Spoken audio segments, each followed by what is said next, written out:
Welcome to another edition of the Insider Mailbag. I'm Jared Johnson, and despite Texas Tech having an open date this week after getting off to a 4-0 start, all the way up to number 12 in the AP College Football Poll, and we have a lot of questions from Inside the Red Raider subscribers. Picked some of them and am going to answer them now. Good questions. Obviously, there's a lot of excitement about Texas Tech football, and rightfully so. So let's dive right into these questions. First one comes from Syntax, who wants to know, do I think any Big 12 team will score more than 17 on this defense?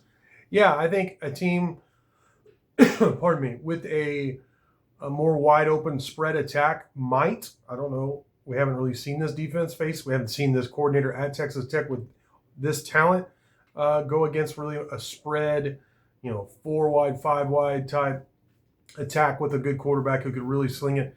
So until then, I'm not ready to call this the Doomsday Defense or the Steel Curtain or 85 Bears or anything like that. But this clearly is the best defense in Texas Tech in quite some time. Just how good it is, how it'll measure up to other Tech defenses. I think you could pretty much go ahead and put it ahead of most, if not all, of the defense of the last 15 years, maybe this century. Go back to the 90s. There were some salty defenses for Spike Dykes, and then before that. But how it will be remembered, we'll have to see how it does. But, man, what a great start. And I don't think many teams will score over 17 points, but I do think one or two could. Who those teams might be, maybe Arizona State, maybe whoever you play in the Big 12 championship, which I think somebody to watch out for is TCU, to be honest. Hoover is really dealing. He's the kind of guy I think could give you some problems with his arm. So that's something to consider. But you said Big 12 teams, so that's all I have for right now. BYU, maybe if they had their starting quarterback, of course, before the controversy going into the season. I don't know. I'm not sure yet. But one or two probably could. Tech Freak says, does Tech not have a silent count? Will one be implemented? If not, yeah, McGuire admitted they did not have a silent count. He admitted it after the game, after Tech won 34-10. But that was a blunder, not be able to go to that. I understand not wanting to implement that midway through a game, like a halftime or something like that. I think that was smart not to change if you didn't already have that, taught and drilled into your players' minds, because then it could be a real disaster. But it was a big mistake. McGuire obviously did a great job coaching overall in that game, but that was something I think if he could do over again, he definitely would have had that in his back pocket. And I don't think that's a mistake he'll make again, but we'll have to see. Another question from Tech Freak. He wants to know what the deal with the tire is. If you haven't seen, the team runs out, one of the players carrying a tire, and it's from Creed 2, a training montage the whole Rocky franchise is famous for. And it's a good one. The tire is basically Rocky throws a tire in the middle of a ring when Creed, the younger Creed, is training and tells him to put one foot in. The guy he's sparring with also puts one foot in, and they box without dancing around the ring. It's, you put your foot in the tire and you fight. And that's the message is, here's the fight, there's the tire, put your foot in and go battle. And that's basically the gist of what that is. LB Man says, it looks like Tech will get 5-star defensive lineman from Cedar Hill. Yeah, it's Jalen Brewster. He's 6'3", 300, very athletic. Cedar Hill actually uses him as a goal line back some. Can you imagine being in high school with that dude barreling at you? With great success from what I've seen and what I've been told. So, one of the top players, regardless of position, one of the top defensive linemen in the country. You did lose Cooper Hackett to OU, I think, since you asked this question. So there's one 5-star guy down, but LaDainian Guyton is, depending on who you ask, one of the top very elite players in the 2027 class out of Georgia. So you still have him there. You have a 4-star commit from DeSoto, and Kadrian Redmond, who is he's a blue chip guy too. Everybody, he was very coveted. Almost everybody in the country is recruiting him. So then now Brewster. So I mean, you could really build up that defense with these three commits, and that would be really nice. But I do expect Tech to deal in these kind of circles at least for the foreseeable future.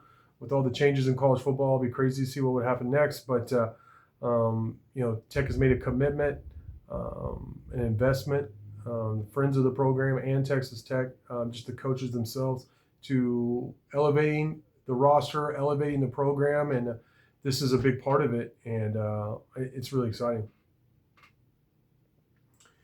RCMMHH95 says, as awesome as it's a long question.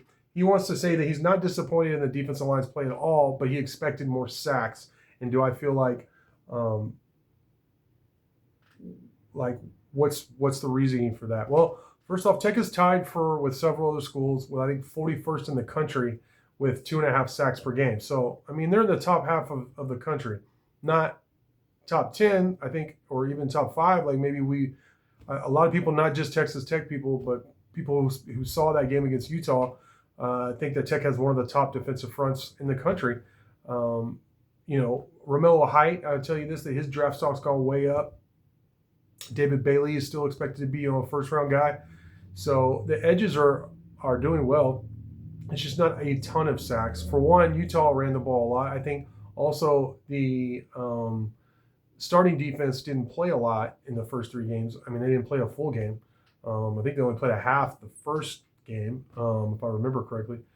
But I'm not worried about it because of the end result. I do get what you're saying. Why I think it might appear like that to you.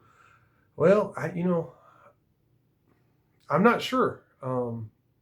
It hasn't been, a dominant amount of sacks, but it sure as heck's better than last year. I mean, quarterbacks have 0 time to throw for the most part, and the edges have done a great job of following the run inside as well. So, I mean, I get the question, but yeah, I think if we get to a game where Texas Tech is giving up a lot of yards passing, the quarterback's just sitting in the pocket, and Tech can't get any kind of consistent pressure, then I think I would start being concerned. But we're not seeing that right now at all.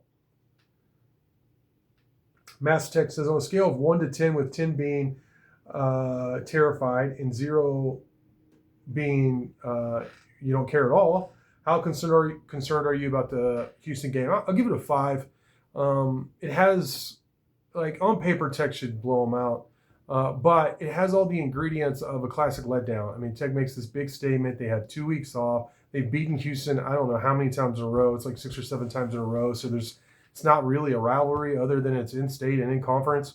But, it just seemed, and new coach has kind of sparked the team, and Willie Fritz for Houston. So, it's at their place. It's a night game. They're going to be up, all those things. I still think Tech's going to win, and I think going away. But it does have all the ingredients for a recipe for a classic letdown upset type thing. So that's the only reason I'm putting it as high as 5. Elder Texan 79 said, is it too early to start looking forward to the Arizona State game? That might be the most worrisome road game remaining. No, I mean, as a fan or even as media, no, go ahead. I mean, why not?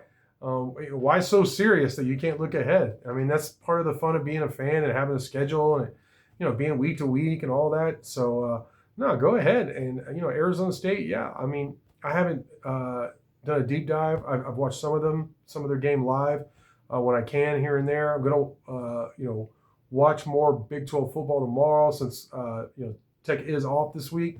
But, good coach, good program, experienced quarterback. I don't know if Levitt is really as good as I was hearing going into the season. But you know what? He might prove me wrong. Yeah, and then a tough road environment. I don't think we don't know what time the game is yet and any of that stuff, but it could be a tough matchup for sure. Probably the toughest game remaining on the schedule. I think we're about to rank that actually. I personally am going to be doing more scouting on Houston and looking at them, but I understand why you want to look ahead to Arizona State for sure. All right, final question comes from Get Your Ass to Mars. Speaking of, actually, it's not the final question either. But he wants me to rank the remaining schedule from greatest threat to least to beat Tech. Yeah, like I mentioned, I think Arizona State on the road. I have all the road games at the top. It may not be the strongest opponent, but just the fact that it's on the road makes it tougher because playing at the Jones is an advantage. Packed, sold out Jones, especially if this team keeps rolling. Arizona State. I have Houston. Through 4 could really be reshuffled. I had Kansas State was going to be right there with Utah and Arizona State at the top of my list going into the season, but obviously they've struggled. I still think it's going to be tough, but I have Arizona State, Houston, Kansas State, West Virginia, your top 4. West Virginia's the season finale. That could be really tough if Tech has to win that game to go to the Big 12 championship. They're in Morgantown with the Couch Burners. They might not have much to lose in terms of I can see them being a bowl eligible, but kind of like Tech's been the last several years under McGuire, like somewhere between 7 or 8 wins. If that, but that being a really tough game for Texas Tech. So that one might actually move up as well. But the rest of them, I see Kansas at home, well, BYU at home, Kansas at home, Oklahoma State, and then UCF, which those 2 I guess you could flip. Obviously, with the state that Oklahoma State's in, I don't expect that to be very, very rough for Texas Tech at home. But hey, crazier things have happened.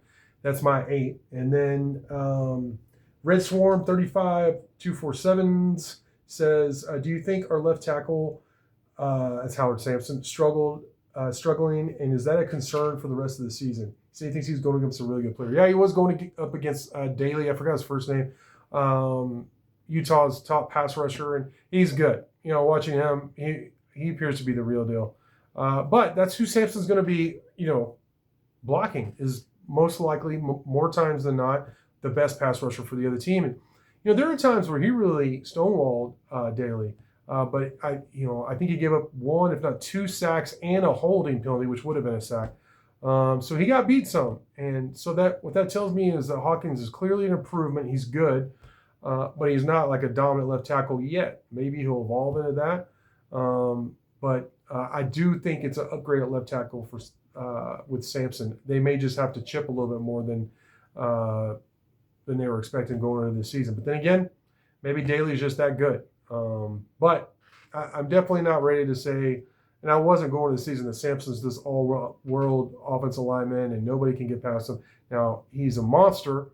He's unbelievably agile at his size. He's a big upgrade from what you've had at left tackle for a minute.